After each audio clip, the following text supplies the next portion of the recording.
Salut, aujourd'hui on va voir ensemble l'importance d'un muscle trop souvent négligé, le périnée. Pourquoi je te parle du périnée et pourquoi j'avance qu'il s'agit du muscle le plus important et le plus négligé chez la femme, surtout en musculation. Bon, on est d'accord, j'extrapole un chouïa.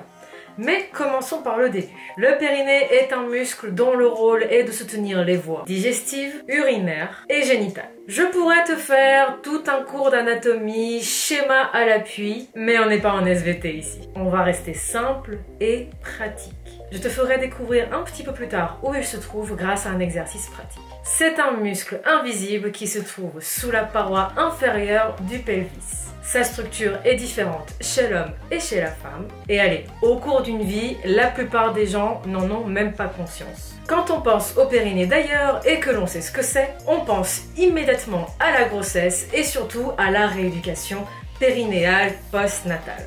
Bah oui, il prend quand même un sacré coup pendant l'accouchement et souvent on découvre son existence à ce moment-là. D'ailleurs, petite parenthèse adressée à toi, guerrière mère qui me regarde peut-être. La rééducation périnéale post-natale, c'est super important. En règle générale, lors de la visite post-natale, ton médecin va te prescrire une dizaine de séances à faire chez le kiné ou chez la sage-femme. Elles sont vraiment importantes et elles t'aideront beaucoup face à plein de petits désagréments que l'on va voir un petit peu plus tard. Et il est très vivement déconseillé de porter des charges lourdes, de reprendre la musculation ou toute autre activité sportive tant que son périnée ne s'est pas complètement remis de ses émotions. Et j'insiste, tant que tu n'es pas complètement rééduqué et que tu n'as pas l'accord médical pour reprendre une activité, tu risques d'aggraver les choses. Et si 10 séances ça ne suffit pas, eh bien fais-toi prescrire davantage de séances de rééducation et surtout fais tes petits exercices à la maison religieusement jusqu'au bout. C'est vraiment trop important pour être négligé. Fin de la parenthèse concernant la grossesse et la rééducation périnéale.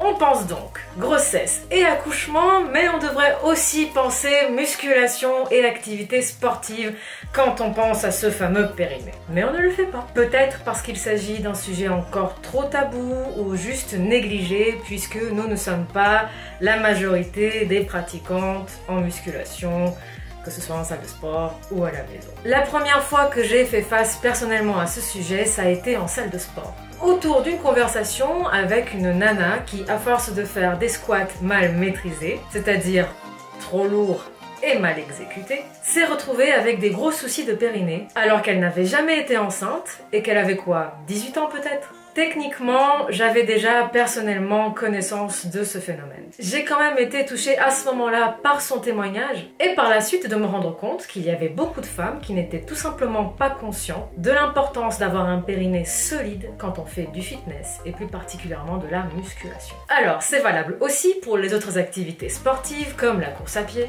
les sports de combat, le tennis, la corde à sauter, etc.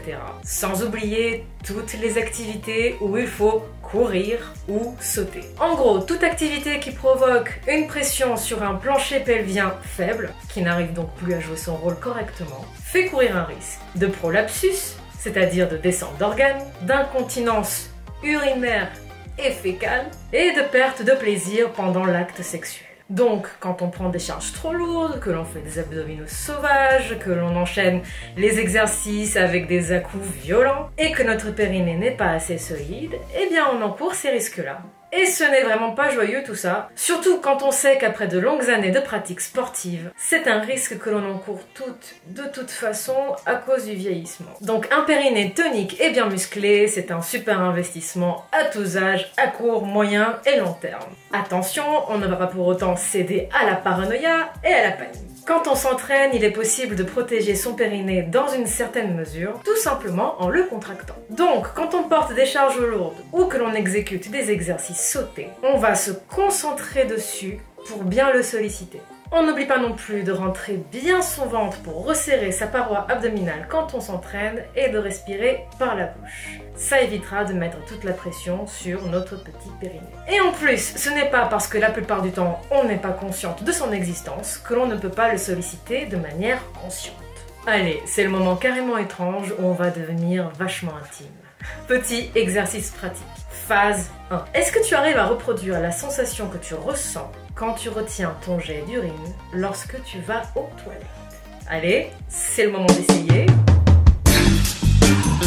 Si ce n'est pas le cas, ne t'inquiète pas, la prochaine fois que tu iras faire un petit tour au petit coin, tu essayeras et tu verras. Phase 2. Une fois que l'on a repéré où se trouve notre périnée, il est temps de commencer à le muscler. Alors, pas besoin de jours de repos et pas besoin de matériel spécifique non plus. Quoique, mais ceci n'est pas une vidéo interdite aux moins de 18 ans, donc on va rester simple et efficace. On va contracter quelques secondes par jour son périnée. Au début, les contractions seront assez courtes, elles peuvent aller de 3 à 5 secondes et les temps de repos également de 3 à 5 secondes. Avec le temps, tu verras, tu pourras tenir de plus en plus longtemps. Ah oui, c'est bien évidemment un exercice complètement indétectable que tu peux faire absolument partout. Comme ça, zéro excuse pour ne pas s'en occuper. Dans le P4S par exemple, je suggère aux guerrières qui le suivent de le faire le matin lorsqu'elles font leur petit déjeuner. Parce que c'est en faisant une habitude que tu vas renforcer ton périnée un petit peu tous les jours et ainsi mieux le solliciter quand tu t'entraînes. Et voilà, j'ai voulu cette vidéo la plus simple possible pour qu'elle puisse t'aider dans tes batailles. Si c'est le cas, n'hésite pas à me laisser un petit pouce bleu et si tu veux réagir, ça se passe juste en dessous en commentaire. C'est un sujet, comme je l'ai dit au début, assez peu traité en musculation. Si tu penses que cette vidéo peut aider d'autres guerrières dans leur bataille, n'hésite surtout pas à la partager. Moi je te dis à la prochaine. Salut!